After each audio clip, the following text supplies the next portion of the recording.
No matter how busy you are or what's going on in your life, you can find time to declutter. However, it's not always easy to get started, since decluttering can take a long time. That's why it's good to have strategies to help you declutter faster. Now, what if I told you that I have the 11 best tips to declutter faster by 20%, 50%, and even 80%? Ready to find out what they are? Then let's jump in. Number 1, declutter in layers. It's easy to get lost in decluttering since there are different items that go in different places. For example, there are items that need to be thrown out, items that need to be donated or sold, and items that simply need to be put back where they belong. However, it can be both confusing and time-consuming to try and do that all at the same time. Personally, I like to finish what I start in one sitting, so trying to declutter everything at the same time can be a little stressful. Instead, I like to split my decluttering process into parts. For example, when I start decluttering a room, I'll only declutter the trash that's there. When that's done, I'll take a break. A bit later, I'll declutter items I want to sell and donate, and once I'm done, I'll take a break again.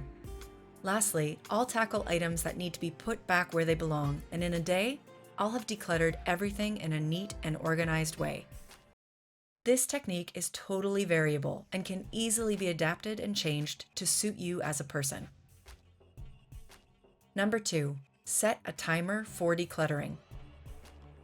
In tandem with the previous point, you can set timers to help you focus on decluttering faster and easier because, contrary to popular belief, decluttering doesn't take a really long time.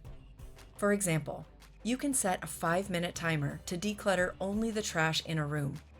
Then set another 5-minute timer to declutter the items you want to donate and sell. Lastly, you can set a 5-minute timer to put any items back where they belong. Of course, if you want to tackle everything at once, then you can set a 15-minute timer to tackle a room. 15 minutes may not seem like a lot of time, but you'll be surprised how much you can clear out in that period. Number 3, be aggressive in your decluttering. Even the most minimalist people have clutter that they struggle to get rid of. So a solid approach to decluttering quickly and effectively is to get rid of everything you're uncertain about. For example, if you have a piece of clothing that holds sentimental value, but you haven't worn it in a long time and don't plan on wearing it anytime soon, then it's an item to get rid of. A good rule of thumb is to ask yourself whether you want to keep an item or not. If the answer isn't an immediate and hard yes, then it's a no. There's no gray area here, which makes it way easier and faster to declutter things.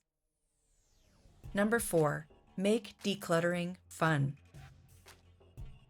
It's pretty obvious that when something is fun, you're going to want to do it more often.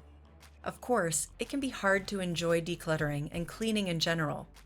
Fortunately, there are a few ways to make it fun.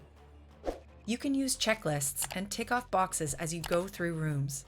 It's common for people to feel confident and good when they accomplish a goal, which can inspire you to continue decluttering more and more.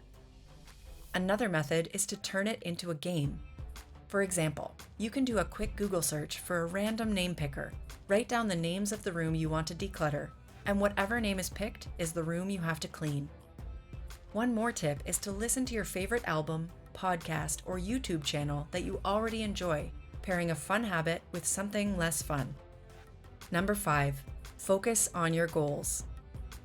Let's say that you give yourself 10 minutes to declutter your kitchen, but you realize there are some dishes in the sink that need to be washed.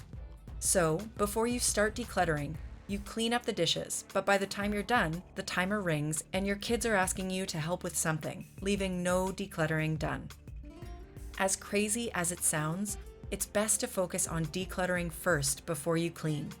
In those moments, focus on decluttering the kitchen and leave the dishes for after, because it'll actually make your kitchen easier to clean up both now and in the future.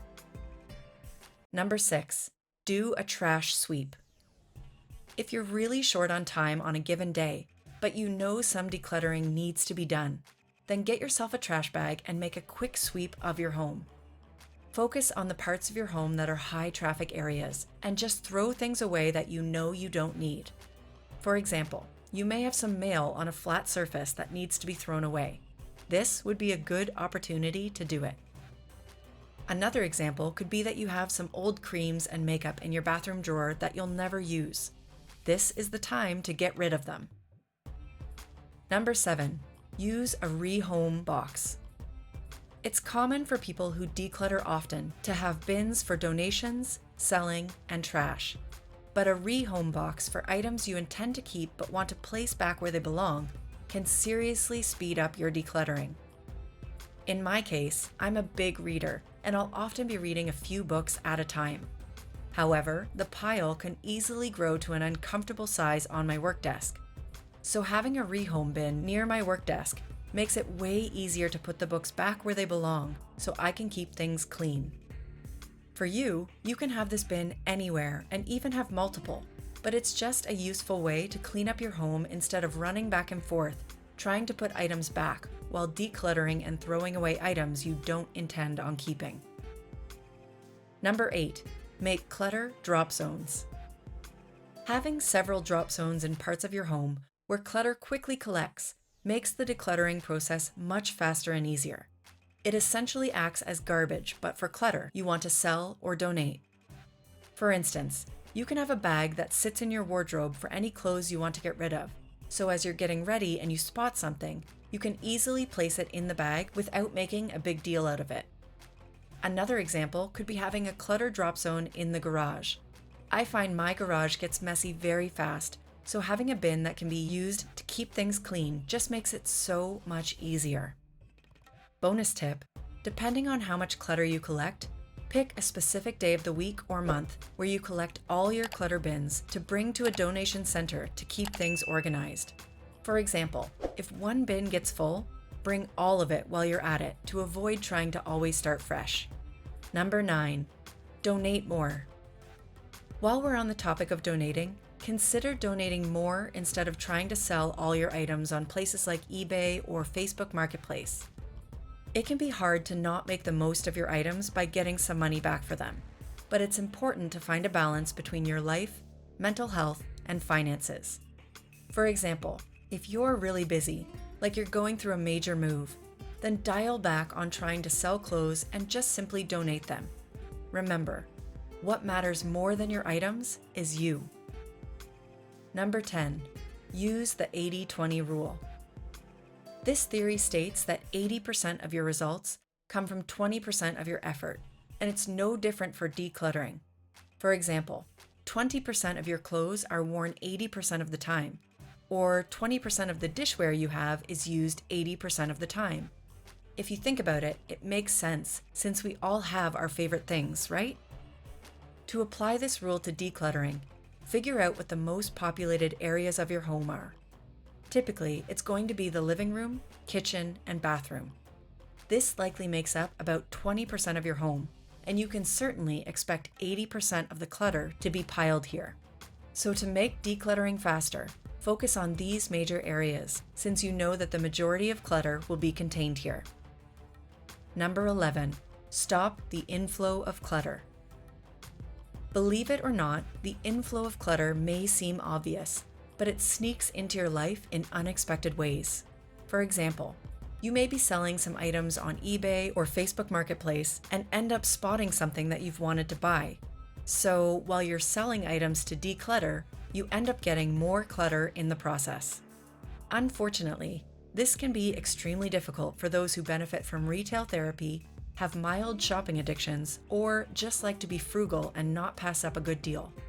The only way to stop this is to avoid making those impulse purchases.